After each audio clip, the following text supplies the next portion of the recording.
Nous enchaînons à présent avec Planète Marché, une quarantaine de minutes ensemble pour décrypter l'actualité financière, économique et parfois politique également dans Smart Bourse. Ce soir, pour décrypter les aléas de la planète marché, nous avons le plaisir de recevoir 3 experts en plateau. Nous sommes tout d'abord accompagnés par Vincent Juvin. Bonsoir Vincent Juvin. Bonsoir. Bienvenue sur le plateau de Smart Bourse. Vous êtes stratégiste chez JP Morgan Asset Management. À vos côtés, nous avons le plaisir d'accueillir également Pierre Bismuth. Bonsoir Pierre Bismuth. Bonsoir Nicolas. Directeur général et responsable des gestions chez Myria AM. Et enfin, Adrien Dumas nous accompagne également. Bonsoir Adrien Dumas. Bonsoir Nicolas. Vous êtes directeur des investissements de Mandarine Gestion. Je vous propose de commencer avec vous, Vincent Juvin. On commence par l'Europe, c'est le sujet qui anime de toute façon la planète marché tous les jours depuis 15 jours en ce moment. Peut-être commencer par cette dette française. Alors on a vu effectivement cet écartement des spreads depuis l'annonce de la dissolution de l'Assemblée nationale. On avait pris une sorte de rythme de croisière depuis une quinzaine de jours à 70 points de base. On voit une légère tension supplémentaire. On arrive à 80 points de base aujourd'hui. Qu'est-ce qui se joue là? C'est le scrutin qui se rapproche tout simplement. Il ne faut pas aller chercher plus loin. On sent un petit peu de nervosité à l'approche du premier tour. Évidemment, il y a eu des commentaires des différents candidats qui sont venus finalement alimenter les spéculations des marchés. On avait finalement fort peu d'éléments tangibles que pour finalement établir des scénarios économiques, budgétaires, que pour déterminer le coût juste de la dette française. Aujourd'hui, les marchés, en tout cas, ont des précisions sur les programmes respectifs et on voit que ça se reflète avec une certaine nervosité. On a passé un cap aujourd'hui, on est au-dessus des 80 points base. Quelque part, moi, je m'attends à ce que cette tension perdure et à ce que le spread potentiellement monte encore. Donc, plus on a d'infos sur les programmes économiques, plus le spread se tend, si je comprends bien. Le peu qu'on en a eu pour l'instant, et quel que soit le parti ou la coalition, en question, on a quand même, a priori, des dépenses supplémentaires. À l'heure où l'Europe l'a exprimé la semaine dernière, on attend plutôt de la consolidation budgétaire. Ouais. À l'heure où on avait déjà cet espoir d'une certaine consolidation budgétaire. Et attention, je ne suis pas un excité de l'orthodoxie budgétaire, mais on a quand même une situation budgétaire en France qui le demande. Il faut retourner dans les clous, en tout cas budgétaires de Bruxelles, de la Commission européenne. Tout ce qui s'en écarte, évidemment, alimentera la nervosité des marchés financiers. Donc il faudra là qu'on puisse les convaincre qu'on aura pour l'an prochain 20-30 milliards d'économies qui seront réalisées pour le budget 2025. Est-ce qu'il faut s'attendre à un retour à la normale post-élection sur le marché obligataire et sur la dette française, ou est-ce qu'il faut justement accepter cette idée que la France empruntera un petit peu plus cher dans les prochains mois, voire les prochaines années? Alors tout est possible, évidemment il faut évoquer ce sujet avec beaucoup d'humilité. À la fois je pense qu'on a tous une certaine anxiété dans cette perspective des élections qui arrivent et des risques potentiels d'avoir finalement des coalitions qui aient justement une approche budgétaire pas en phase avec ce qu'attend la Commission européenne, pas en phase avec ce qu'espèrent les marchés. Cela étant, on a des précédents qui sont plutôt là pour nous rassurer. On évoque beaucoup le cas de l'Italie de Giorgia Meloni, qui avait fait beaucoup peur aux marchés financiers lors de son arrivée. Le spread de l'Italie était remonté jusqu'à 250 points base lorsqu'elle était arrivée. On a vu ce spread retomber jusqu'à 130 en début d'année. On est remonté légèrement. Et donc là, les marchés avaient été rassurés. En France, on a des précédents également. Rappelons-nous 2012, arrivée de François Hollande. Les marchés avaient également, à l'époque, été particulièrement inquiets d'un programme budgétaire qui pourrait là aussi être trop laxiste de leur point de vue. Le spread de la France était monté à 150 points de base à l'époque, dans un contexte de crise de la dette plus générale. Quelque part, moi, si je devais regarder un petit peu des seuils potentiels de stress, ce serait potentiellement retrouver ces 150 points base qu'on avait eu à l'époque.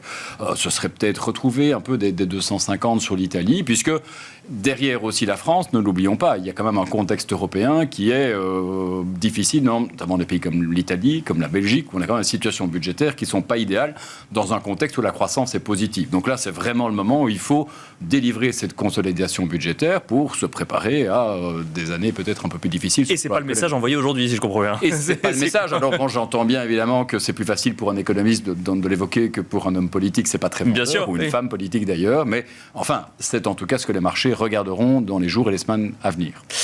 Pierre Bismuth, on va continuer avec vous. Je vais vous poser la question un peu différemment. On a tendance effectivement à comparer cette séquence en France avec l'arrivée de Meloni effectivement en Italie, l'élection de Trump aux États-Unis qui avait fait peur et finalement les marchés s'en étaient accommodés. Je mettrais peut-être je rajouterais peut-être une toute petite information là-dedans. On a l'impression quand même que, contrairement à Trump ou à Meloni, qui s'attendaient potentiellement à être élus, le Rassemblement national, on n'est pas là pour faire de la politique, mais pour faire du financier, j'y arrive, semble un petit peu surpris d'un seul de cet élan, au point qu'il en est à détailler son programme politique, ou en tout cas économique, dans les derniers jours. Est-ce que c'est vraiment la même séquence qui se joue que ce qu'on a pu voir en Italie ou ailleurs ? Non, je pense pas du tout. Alors, en fait, on va essayer de ne pas faire de politique, mais c'est vrai qu'on on a tous vu un débat mardi où on a des forces en présence qui manifestement expliquent le classement PISA de la France, puisqu'on a l'impression que plus personne ne sait compter. Et c'est vrai, et je comprends que les marchés stressent, et moi je trouve que c'est un problème, cette dette française dont le spread s'écarte, c'est que, effectivement, je suis assez d'accord avec vous, on a deux blocs qui ne s'attendent pas du tout à gouverner, et donc qui ont des propositions qui, malheureusement, mathématiquement, même déjà économiquement, mais mathématiquement, ne tiennent absolument pas la route. Et c'est bien pour ça que les marchés financiers stressent un peu sur ce qui peut advenir après les élections. Et c'est vrai que c'est pas un signal formidable d'envoyer. On a vu des flottements sur la réforme des retraites. On a vu qui est quand même une réforme symptomatique, et je dis bien symptomatique, du deuxième quinquennat d'Emmanuel Macron. Bien sûr. Mais pour essayer de créer des conditions économiques qui favorisent finalement le retour à l'emploi de plus grand nombre de personnes. C'est vrai que quand on voit le flottement qu'il y a eu pendant le débat, pas étonnant que la dette française crispe. Parce qu'on l'a connu en Europe, cette opposition farouche justement à l'Union européenne, et cette surprise presque de ceux qui défendaient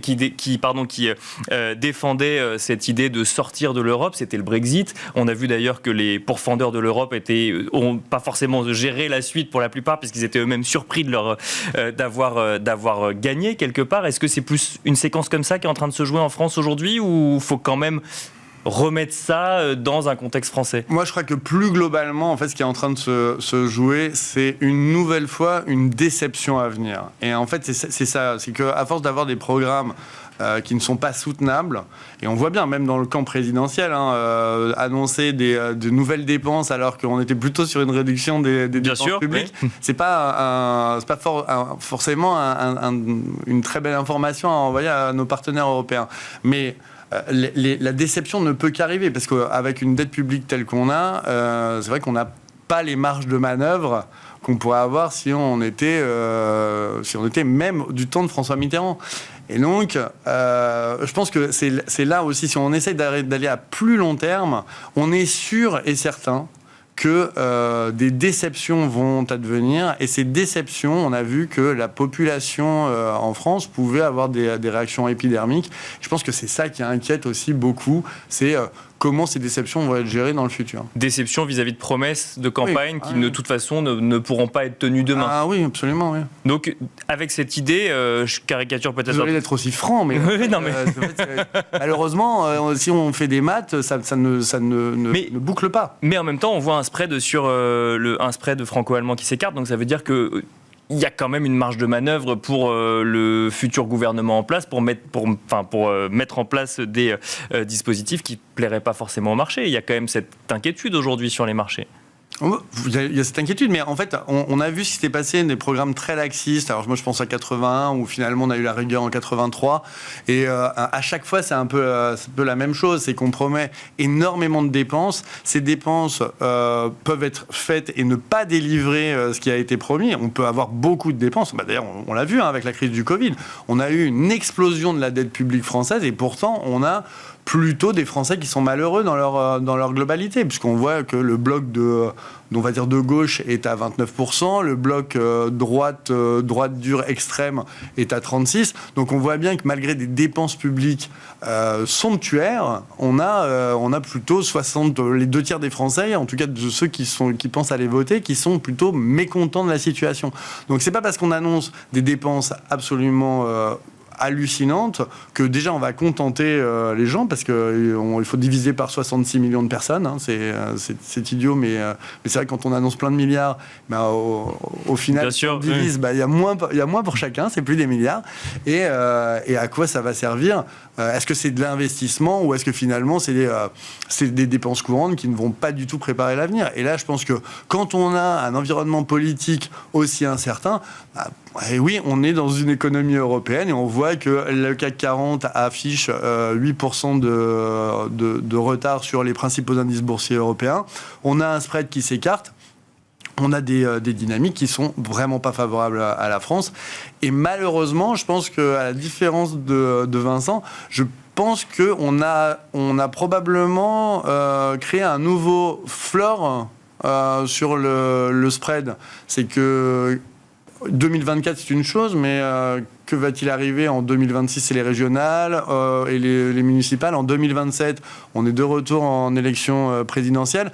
Et en fait, si c'est pas ce coup-ci, qu'est-ce qui va se passer en 2027? Donc je pense vraiment qu'on a constitué un floor. C'est que là, les promesses sont belles, mais ça va être difficile de délivrer.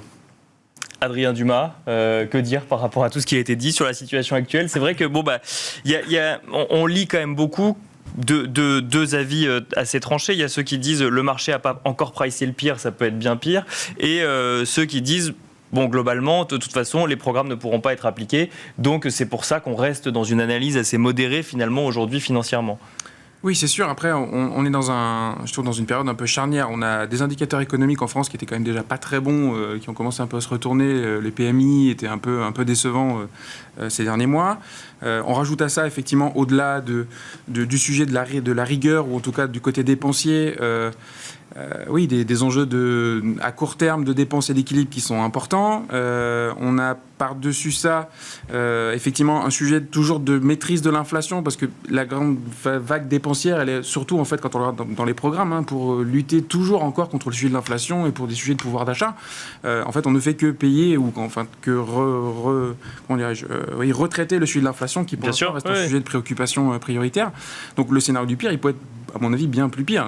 C'est-à-dire que la dégradation du sentiment économique en France peut être important. On peut avoir pendant 3-4 mois des hésitations sur l'orientation politique et économique qui va ralentir économiquement la France.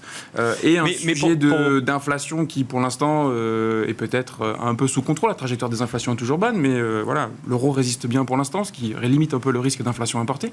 Mais il faudra surveiller ça aussi. Mais pour bien comprendre, ça veut dire que le nuage, quand même, a tendance un peu à augmenter et à s'accumuler. Un résultat électoral dans 10 jours d'un extrême ou d'un autre pourrait avoir, dans la deuxième économie de la zone euro, un impact sur une stratégie de désinflation en Europe, voire sur l'économie européenne, ou ça reste quand même un risque très franco-français? C'est un risque de propagation, sans doute. Le poids de l'Europe dans l'économie européenne est quand même important. Ce qui est sûr, c'est que le sentiment économique, aujourd'hui, vous êtes une entreprise, vous hésitez à faire un investissement, vu le peu de visibilité que vous avez sur le cadre fiscal, le cadre d'investissement, les priorités les priorités stratégiques, ou ce qui va être mis en place dans les 4 à 6 prochains mois, là, vous préférez attendre. Ça va forcément, à court terme, avoir un impact sur la dynamique économique. Donc, si on rentre dans ce scénario d'un dynamisme économique, alors qu'on était tous dans un momentum de surprise économique depuis quasiment 8 mois, très positif en France et particulièrement en Europe, et que ça s'essouffle, l'objet de la rigueur, il devient d'autant plus important, et le risque de stagflation peut revenir assez rapidement. Donc, oui, le scénario peut être assez compliqué. Un pays comme le Portugal qui emprunte à des conditions presque plus avantageuses que la France aujourd'hui, ça s'observe, ça inquiète C'est les réalités de pays qui ont, peut-être réfléchi plus en amont et sous pression post-2011 à la rigueur et à réformer un peu plus en profondeur leur économie. Donc oui, les divergences sont très très fortes. Quand on repense à la constitution des pays périphériques de 2011, et les situations ont quand même été grandement inversées. La France est le pays dont la dette sur PIB a le plus évolué depuis le Covid. C'est l'endroit où, effectivement, la géographie, on a mis le plus d'argent sur la table pour faire face au Covid. Aujourd'hui, on a effectivement rattrapé en termes de dette sur PIB beaucoup de pays et dépassé, et donc des sujets sur la dette qui sont tout à fait légitimes. Il y a un risque, est-ce que la France rentre dans cette catégorisation de pays périphériques comme on a pu le... Elle l'est, puisqu'elle l'est, quasiment. En tout cas, aujourd'hui, le spread a tendance à le montrer. Oui. Vincent Juvins, la France fait partie des pays périphériques aujourd'hui, deuxième économie de la zone euro quand même Je n'irai pas encore jusque-là, et évidemment, on regarde encore un peu extérieur sur ce qui s'y passe, et c'est légitime. On est toujours un tout petit peu plus critique par rapport à la situation de son propre pays, et c'est normal. Attention, je souscris tout à fait à ce qui vient d'être évoqué. La situation est quand même pas très encourageante. Néanmoins, je mettrai quand même en exergue que la France, ces dernières années, avait quand même réussi à bien se repositionner en Europe, avait quand même montré de très bons chiffres de croissance. C'était une terre d'investissement. La banque que je représente modestement sur ce plateau en est l'exemple. Beaucoup d'institutions bancaires, beaucoup d'entreprises sont venues investir investir en France, sont venus créer de l'emploi, certainement dans un contexte post-Brexit. La stabilité politique qu'on a eue ces dernières années en France a été vraiment particulièrement favorable pour cet investissement. On a une France qui reste relativement dynamique sur le plan démographique, on a une France qui reste relativement dynamique en termes de productivité. Alors bon, tout ça s'effrite, et on parle toujours du passé qui est évidemment meilleur, mais enfin, comparé aux Anglais, comparé aux Allemands, on a quand même toujours, je dirais, une bonne histoire sur ce point de vue-là. Donc on a un potentiel. Nous, chaque année, on réalise des perspectives à 10-15 ans en termes de croissance économique pour la plupart des pays de la zone euro. La France continue à relativement bien se défendre du fait de cette démographie relativement dynamique et de cette productivité relativement dynamique. Donc, elle a heureusement, je dirais, cette inertie dont elle peut bénéficier aujourd'hui. Il ne faudrait pas casser la machine. Derrière, il y a des inquiétudes par rapport à une politique budgétaire qui sortirait la France des rails budgétaires tels que proposés par Bruxelles. Il y a aussi le fait que la France soit tout d'un coup moins attractive pour y investir. Ça, c'est un autre sujet. Il ne faudrait pas que ce mouvement qu'on a eu récemment change à un moment où beaucoup de pays dans le monde essaient justement d'attirer ces capitaux, ces investissements, notamment pour se réindustrialiser et ainsi de suite. On a vu quand même que ça a bien fonctionné ces dernières années. Et ça c'est ce qui est heureux. D'ailleurs, on a un taux de chômage qui est aujourd'hui partout en Europe, et ça y compris en France, qui est faible. Donc, on aborde potentiellement cette crise un petit peu existentielle sur le plan politique dans une situation relativement solide économiquement. C'est ce qui me fait être relativement serein. Maintenant, oui, on va pas vers un mieux. Maintenant, on peut toujours, on a évoqué le cas de Giorgia Meloni. Ce qui fait qu'aujourd'hui, l'Italie est relativement bien perçue par les marchés financiers, c'est que, et je cite ma collègue qui fait le même job que moi en Italie, c'est que Giorgia Meloni est parvenue à créer cette stabilité politique qui avait fait à défaut en Italie pendant tant de temps. Bon, oui, parce qu'elle arrive évidemment qu'en France, si on se dirige vers un contexte de cohabitation, c'est la période d'instabilité, comme tu l'évoquais vraisemblablement encore jusqu'en 2027, et que là, on ne l'aura pas. Oui, alors que l'Italie est sortie d'un état d'instabilité, justement, contrairement à la France, qui était plus ou moins dans une parallèle avec l'Italie a, je dirais, ses limites, puisque là, on sait que potentiellement, on est au moins dans les difficultés ou l'incertitude jusqu'en 2027. Ça, c'est une certitude.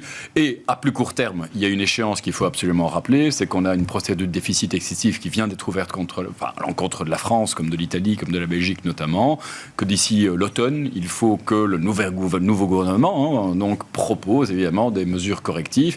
Les marchés y seront particulièrement attentifs. Est-ce que ça peut venir jouer un rôle de garde-fou vis-à-vis d'un nouveau gouvernement, cette procédure ? On parle en jargon financier des bond vigilants. C'est vraiment les marchés obligataires qui veillent au rein. Et bon, je pense qu'à un moment, on l'a vu par le passé. Dès lors, si le spread devait être à 150, 200 points basses, je pense que ça ramènera évidemment beaucoup de gens à la raison. Puisque ce qu'on ferait d'une part sur le plan budgétaire, partirait en fumée d'autre part en coût de financement plus élevé. Et on dépense déjà en Europe tellement d'argent en charge d'intérêt, 2% du PIB en moyenne, c'est un gâchis. Et moi je dis souvent, et là encore une fois sans faire de politique, aujourd'hui à ceux qui veulent défendre le modèle social français, à ceux qui veulent défendre la souveraineté française, il y a la même réponse dans les deux cas. Finalement, c'est de rester dans les clous budgétaires européens. C'est la meilleure manière de défendre ces deux aspects, paradoxalement. Il y a les marchés, il y a la France dans les marchés financiers, mais il n'y a pas que la France, Pierre Bismuth. Il y a l'Europe déjà, et il y a une stratégie menée par une banque centrale, la Banque centrale européenne. Première baisse de taux, la première à avoir dégainé vis-à-vis de la Fed, bien sûr, les deux principales qu'on regarde en Europe. Et il y a cette idée que potentiellement une deuxième baisse de taux pourrait intervenir d'ici la fin de l'année, au-delà du risque politique français, ou peut-être que le risque politique français peut avoir une incidence sur le sujet. Votre scénario à l'heure actuelle sur l'économie européenne ? Alors moi je suis très dubitatif, vraiment très dubitatif, notamment sur cette baisse de taux d'intérêt de la BCE qui... déjà actée, déjà réalisée. Oui, déjà réalisée, parce que en fait moi ce qui me posait problème dans cette baisse c'était la stratégie ultérieure. Et effectivement j'ai trouvé que la stratégie ultérieure était bien mince. Et c'est pour ça que ça n'a pas fait grand-chose, notamment eu égard à ce qui s'est passé aux élections européennes.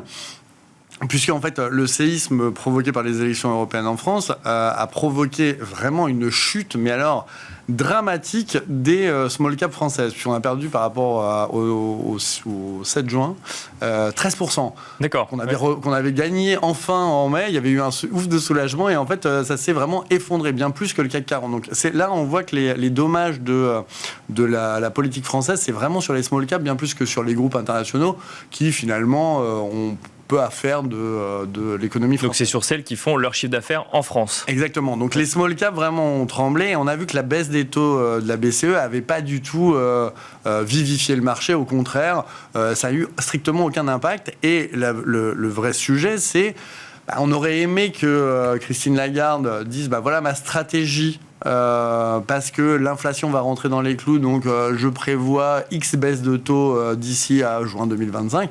Mais on voit bien que tirer la première, alors que la Fed est finalement on hold, désolé pour l'anglicisme, bien sûr, ouais. et c'est un peu un coup d'épée dans l'eau, donc ça n'a pas du tout marché.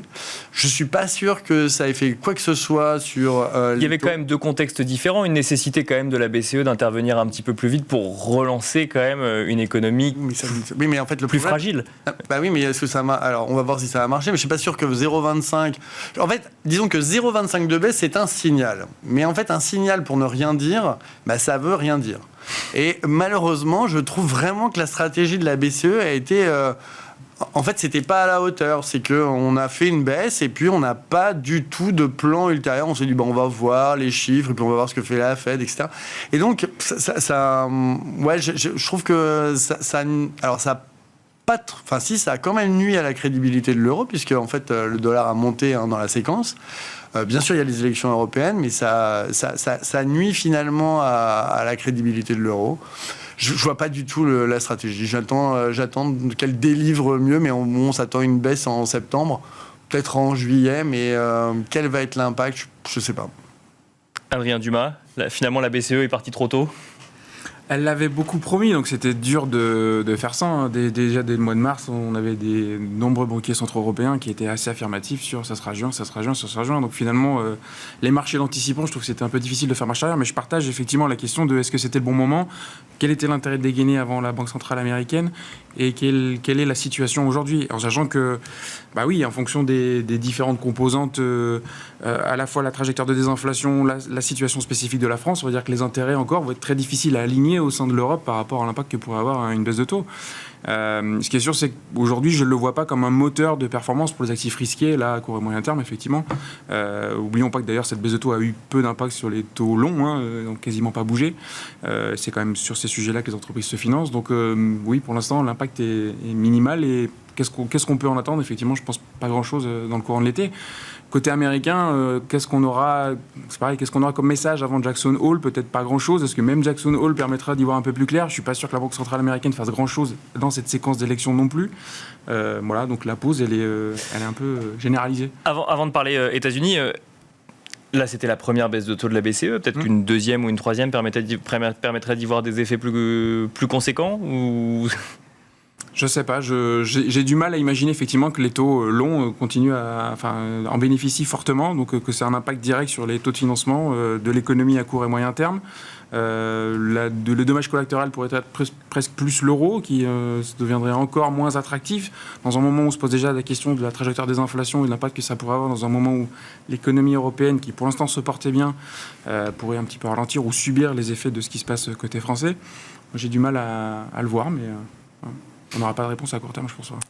Aux États-Unis, demain, on attend effectivement l'inflation suivie de près par la Réserve fédérale américaine. Est-ce que là aussi, globalement, c'est plus tellement l'indicateur à suivre jusqu'à septembre, puisque rien ne se passera? Je sais pas. Ce qui est sûr, c'est qu'on a quand même pas mal de secteurs et pas mal d'industries où on commence à avoir des petits signaux un peu d'affaiblissement ou de déception. C'était vrai en Europe. On a eu quand même 5-6 sociétés là, qui ont fait des warnings sur les 10 derniers jours. Je rappelle quand même que le scénario qui était présenté par les entreprises pendant la période de publication des résultats annuels et des premiers trimestres, c'était le T1, le premier trimestre a un peu un point bas. Il y a beaucoup de chaînes dans lesquelles on voit une amélioration avec progressivement T2, puis fin d'année, une séquence d'amélioration. Bon, visiblement, il y a quelques industries où ça c'est pas encore visible, voire même le T2, le deuxième trimestre est peut-être moins bon que le premier trimestre. Et aux États-Unis, on a eu un peu aussi ces messages-là dans le résidentiel ou dans l'immobilier commercial, l'immobilier résidentiel. Donc, pour moi, les signaux les plus avancés, c'est finalement plutôt ceux-là que le chômage ou que la trajectoire de désinflation qui, pour l'instant, en fait, est à peu près en ligne avec la trajectoire qui était anticipée. Est-ce que ce sera suffisant pour permettre à la Fed de changer ou d'infléchir sa trajectoire? Je ne pense pas. Pour moi, demain, le sujet du débat me semble plus important que les statistiques économiques, parce que c'est là où je pense qu'on va voir enfin un petit peu plus qu'est-ce qu'a mis Trump enfin, quelle carte il a, sur quel type de sujet il a envie de s'opposer et où est-ce qu'il va être disruptif, parce que c'est quand même souvent là qu'on l'attend et qu'il nous surprend.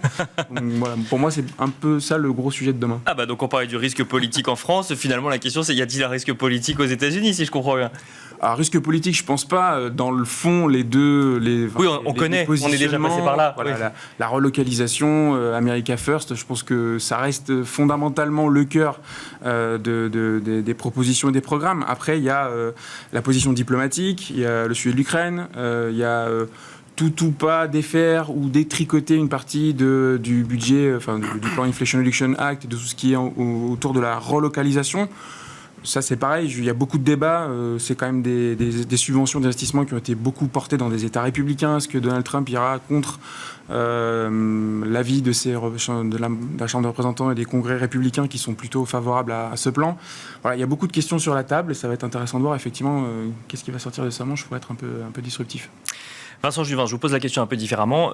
Donald Trump, on a connu le Donald Trump candidat, le Donald Trump président, le Donald Trump poursuivi par la justice, le Donald Trump dont on pensait effectivement que jamais il ne pourrait revenir en politique. Et demain, il y a le Donald Trump qui débat avec Joe Biden pour la prochaine élection présidentielle. Et il n'y a pas de risque politique. Oui, alors... Vous me demandez de parler de politique, non, faire de politique. Exactement, je demande de parler financièrement, bien sûr, réaction des marchés financiers. En tout cas, bon, la précédente présidence de Donald Trump, qu'on l'aime ou pas, a été moins disruptive que craint à nombre d'égards. Ça, c'est déjà un premier élément. Si on se concentre sur les aspects économiques et financiers, objectivement, entre les deux candidats, il n'y a pas... Sur les grands sujets, il n'y a pas de différence fondamentale. En tout cas, grand sujet, on a beaucoup parlé de politique budgétaire. C'est à peu près le maintien de ce qui se fait maintenant. D'ailleurs, Joe Biden a maintenu les tax cuts de Donald Trump et beaucoup du débat, est-ce qu'on les maintient après ou pas? Donc, il faut dire que les États-Unis sont quand même dans une situation vis-à-vis de leur budget où effectivement, il faudrait éviter d'arriver à trop dépenser quand même. On peut y revenir. Mais donc, sur cet aspect-là, sur le budget, il n'y a personne qui... C'est comme en France, comme en Europe, on n'utilise pas le vilain mot d'austérité ou de consolidation budgétaire. C'est pas le sujet. Alors, sur les autres grands sujets, finalement, Joe Biden a continué à construire le mur de Donald Trump. Le faut-il pas? Je pense que les deux auront une politique migratoire sélective, mais on ne va pas fermer les frontières. Beaucoup des États qui votent Donald Trump sont bien conscients qu'ils ont besoin de cette main-d'œuvre, et je pense que je ne vois pas quelque chose de disruptif là non plus. Sur la position vis-à-vis de la Chine, les deux partagent globalement à peu de choses près le même positionnement.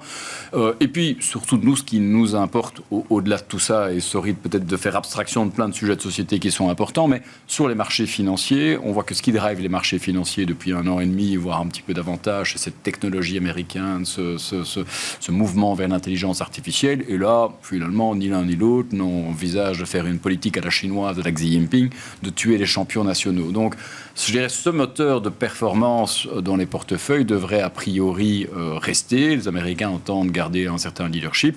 Je suis même parfois surpris de voir que Wall Street, comme la Silicon Valley, voit d'ailleurs en Donald Trump quelqu'un qui pourrait plutôt les aider aussi en la matière. Donc, voilà, tout ça pour dire que l'un comme l'autre, pour les sujets qui nous intéressent sur ce plateau, bassement économique et financier, ça a l'air relativement similaire. Alors, c'est vrai que le budget, c'est quelque chose qu'il faut absolument tenir à l'œil. Alors, c'est peut-être parce que c'est loin de chez nous, mais je trouve qu'il m'inquiète toujours relativement moins qu'en Europe. Les États-Unis ont un potentiel de croissance nominale qui est quand même largement supérieur, donc ça les aide à payer cette dette. Ils ont une productivité qui est, malheureusement, il faut l'admettre, supérieure à la nôtre, donc ça aide aussi. Le dollar, on veut le déboulonner depuis des années et autres. On annonce sa fin chaque année, il est toujours là et toujours bien présent. Il y a un excès enfin, les Américains ont un effet richesse ces années. Alors, l'excès d'épargne pendant le Covid, c'est parti. Mais il y a encore un excédent d'épargne, notamment chez les Américains les plus fortunés, qui est immense. Donc, la capacité de ceux-ci à absorber la dette américaine est toujours là et bien là. Ils ont plutôt, d'ailleurs, tendance à être plus présents sur les marchés financiers. Tout ça pour dire que, voilà, en l'état, je ne vois pas quelque chose de disruptif sur le plan économique et financier, et je suis plutôt moins inquiet sur l'aspect dette aux États-Unis qu'en Europe. Et je voudrais peut-être aussi, puisqu'on fait de la politique, je enfin des réponses politiques. Je vais répondre à une autre question que vous ne m'avez pas posée. Mais peut-être pour apporter un point de vue légèrement différent sur la politique monétaire en zone euro, et là où peut-être des baisses supplémentaires, ou même une baisse supplémentaire pourrait être utile. Il y a actuellement en Europe 9 000 milliards d'euros qui sont sur des comptes à terme et assimilés. Et dans le débat européen, pour l'instant, il y a toute cette question, comment est-ce qu'on peut utiliser cette épargne des Européens pour l'utiliser au financement de l'économie européenne. Alors, la France a son livret A, qui est une bonne approche. Hein, les fonds assurance et autres sont des bonnes manières aussi. Mais là, il y a certainement un travail à réaliser. Et lorsque le rendement du cash... des Européennes lui donnent des marchés de capitaux. Voilà, tout à fait. Le rendement du cash baissant, ça force aussi quand même pas mal d'investisseurs à revenir se reporter sur d'autres choses. Donc c'est déjà une manière non encadrée de le faire. Alors la France ne l'a pas fait, mais par exemple, l'Italie l'a bien fait et la Belgique aussi, faire appel à l'épargne publique pour financer les émissions obligataires. Alors, ça ne solutionne pas l'ensemble du problème, mais en tout cas, ça donne déjà un signal dans des économies dont l'essentiel de la dette est souvent détenu par l'étranger. L'Italie a lancé quelques obligations, ces BTP Valor, qui ont eu un succès important. La Belgique a fait de même, avec des bons d'État qui ont d'ailleurs, ça a fait grincer les dents dans le secteur bancaire. Je te dis, ça a évidemment drainé pas mal d'épargne hors des comptes épargne vers ce type d'éléments. C'est peut-être au moment où les taux baissent, en tout cas des structures à préparer. C'est vraiment accompagner cette sortie du cash vers des éléments qui financent l'économie européenne. Et là, la BCE peut donner l'impulsion sur cet aspect-là. Pierre Bismuth, si je reviens sur les États-Unis, que vous suivez de près en tant qu'investisseur, quand on veut investir aux États-Unis, qu'est-ce qu'on regarde ? On regarde le débat Donald Trump-Joe Biden, on regarde la situation économique aux États-Unis ou on regarde les résultats d'NVIDIA ? Je pense qu'on ne regarde pas le débat. Non, je pense qu'on ne regarde pas du tout le débat. En fait, quand on est européen, oui, et effectivement, le sujet géopolitique et le fait que l'Europe soit un enfant des États-Unis au travers de l'OTAN, oui, on peut trembler sur nos fondamentaux. Effectivement, c'est pour ça qu'on regarde la différence entre Biden et Trump, mais alors certainement pas sur les sujets économiques où vraiment on relance la machine tout le temps en investissant à fond dans l'économie, dans l'intelligence, dans les nouvelles technologies, dans les connaissances, dans la recherche et développement. Et on ferait vraiment bien mieux de s'en inspirer en Europe plutôt que de réglementer, à mon avis. On a une super réglementation. Là, maintenant, il faudrait peut-être y aller à mettre du carburant dans le moteur. Et c'est pour ça que je suis absolument fasciné par l'économie américaine. C'est que cette manière de découverte des prix où, en fait, il y a une volatilité très importante sur certaines valeurs qui finissent par être des superstars boursières, mais c'est surtout avant tout des superstars d'intelligence. Et franchement, quand on voit ou Microsoft, ou Nvidia, ou Apple, c'est quand même une prime à l'intelligence humaine qui est absolument fabuleuse. Et là, la séquence des derniers jours sur Nvidia, alors effectivement, on a beaucoup parlé de ces 430 milliards de dollars perdus en 3 jours. Il y a d'ailleurs une question est-ce que c'est une pause ou une respiration dans une progression ? Est-ce que ça nous dit quelque chose de la tendance intelligence artificielle à court terme ou pas du tout, selon vous ? Je pense que pas du tout. En fait, c'est vraiment un micro-événement dans une lame de fond. Et franchement, on aurait adoré inventer ça. En tout cas, non, plutôt financer ça en Europe. Non, vraiment, ça, c'est vraiment un épiphénomène qui n'a strictement aucun intérêt. D'ailleurs, non, vraiment. Enfin, c'est une respiration, je peux appeler ça comme vous voulez, mais c'est... Parce qu'il y a quand même des questionnements sur le sujet intelligence artificielle, de dire que effectivement la rentabilité au sein des entreprises n'est pas encore prouvée ou autre, et qu'effectivement beaucoup d'investissements, beaucoup d'achats, mais peut-être un peu moins de visibilité sur l'usage économique à long terme. Donc Eh bien moi aussi je vais faire une réponse de politicienne. C'est ça. C'est que est-ce que en fait la rentabilité des investissements aux États-Unis, est-ce qu'on arrive à les percevoir réellement sur très longue période. Parce que, franchement, on se parlerait en 2003. On se dirait, mais franchement, Internet, ça sert à rien, personne n'ira faire ses courses sur Amazon, etc. Puis finalement, bon, voilà, la rentabilité, c'est que tout le monde utilise Amazon parce que, curieusement, c'est vachement plus pratique de faire ses courses sur téléphone. Et d'ailleurs, même le téléphone portable, franchement, combien de gens se sont dit au départ, qu'est-ce que c'est que ce dingue, notamment en Italie. Oui, mais boursièrement, c'est les gagnants d'hier et ne sont pas les gagnants d'aujourd'hui. Oui, mais sauf qu'en fait, tout ça pour dire que finalement, en dynamique, on s'en fiche un peu parce qu'il y aura toujours des gagnants. Et en fait, que ce soit une finalité ou un moyen pour arriver à autre chose, en fait, on a besoin de ces technologies pour progresser. Que ce soit pour l'apprentissage, enfin, en tout cas, si on regarde au niveau, peut-être pas, je vais encore pas vous répondre, mais imaginons qu'on ne soit pas sur des résultats économiques, mais sur des résultats sociaux. Franchement, l'intelligence artificielle, c'est pas un outil absolument magistral de décloisonnement de l'information et de l'éducation ? Posez une question, vous avez exactement la réponse, et c'est une réponse qui est plutôt correcte. Enfin, c'est absolument prodigieux quand on y pense. Et cet état de décloisonnement de l'information et de l'éducation, sur une planète à 8 milliards d'êtres humains et avec autant de disparités sociales, franchement, c'est plein d'espoir, non ? Mais boursièrement, actuellement, à l'heure actuelle. Boursièrement, à l'heure actuelle, si vous regardez le cours de Microsoft et le cours d'Apple, en tout cas, pour l'instant, le marché y croit et pense que ça va être un avantage compétitif très important. Adrien Dumas, quand on lit qu'il peut y avoir un petit peu d'attente trop élevée ou de spéculation sur le titre Nvidia, vous partagez l'avis de Pierre Bismuth ou vous êtes un peu plus modéré sur le titre ? Pour l'instant, à court terme, on a toujours une demande qui est supérieure à l'offre. Ils ont une contrainte sur leur nouvelle puce, le HB200, qui leur donne pas mal de visibilité pour la fin d'année. Quand on regarde froidement les publications des 3 derniers trimestres, le niveau de la surprise a été à peu près le même. C'est-à-dire qu'on a vraiment un sujet entre l'offre et la demande. La deuxième chose, c'est quand même que en pourcentage du chiffre d'affaires, les 4 grands donneurs d'ordre, donc Apple, Meta, Google et Amazon, qui représentaient quasiment 90% des commandes il y a 6-8 mois, sont descendus à 60%. Donc il y a des nouveaux acheteurs, des nouveaux consommateurs de ces puces qui réfléchissent à comment utiliser cette puissance de calcul, que ce soit dans des industries. On a vu aussi des États acheter des puces pour réfléchir à l'intérêt de tout ça. Donc oui, on sent une extension du marché adressable de l'utilisation de ces puissances de calcul. Donc à court terme, non, je ne vois pas de raison de s'inquiéter. L'arrivée d'un concurrent, d'un grand concurrent. Un des cas, c'était effectivement la montée de la concurrence. Bon, pour l'instant, il n'y a pas de débat. Le rythme d'innovation d'NVIDIA est bien supérieur à tous ses concurrents. Ils font 80% de marge brute quand même, je rappelle. Donc ils ont les moyens d'investir pour continuer à garder cet avantage technologique. Et puis, ce qu'on a peut-être un peu loupé, c'est qu'il y a 3 mois à peu près, ils ont fait une journée investisseur pour expliquer le mouvement vers la plateforme. L'objectif, c'est à terme quand même de donner à des développeurs, des fabricants de logiciels, des grands industriels, accès à cette puissance de calcul et à l'innovation. Là, on parle de Blackwell.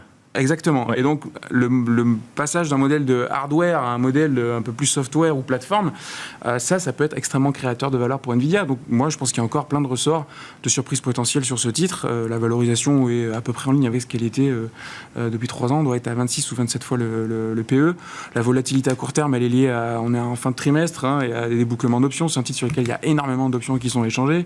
Il y a eu les chiffres de Micron qui sont sortis aujourd'hui, qui étaient quand même plutôt pas mauvais, avec 80% de croissance dans la partie intelligence artificielle. Donc voilà, pour l'instant, ça nous semble être un cœur de portefeuille assez résilient.